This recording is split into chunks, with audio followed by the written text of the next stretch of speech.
Welcome to the Salmon Runs YouTube. Enjoy the video. In this video, I will explain how to get silica in Assassin's Creed Origins. To begin, you'll primarily find this valuable resource hidden within ancient tombs across Egypt. Silica appears as a glowing golden item, and using Bayek's Eagle Vision will help you spot it more easily. While most pieces are in tombs, you might also find a few scattered rarely beneath trees in the vast desert.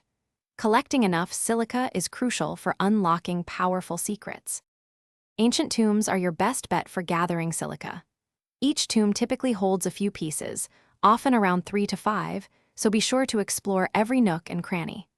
Some larger tombs, such as the Sethanet tomb in the Deseret Desert, are particularly rich, offering as many as 15 silica fragments. Remember to keep an eye out for the distinctive golden glow as you navigate these ancient structures. Many silica pieces are cleverly hidden, requiring you to solve environmental puzzles or find secret passages. You might need to smash through breakable walls, dive into underwater sections, or manipulate movable objects to uncover them. Always carry your torch to light up dark corners, as silica often lies off the main path. Some tombs feature intricate mirror puzzles. Solving these will frequently reward you with valuable silica. Silica serves a crucial purpose in your journey, activating the ancient mechanisms found inside many tombs. Most of these mechanisms require 5 silica pieces to power up.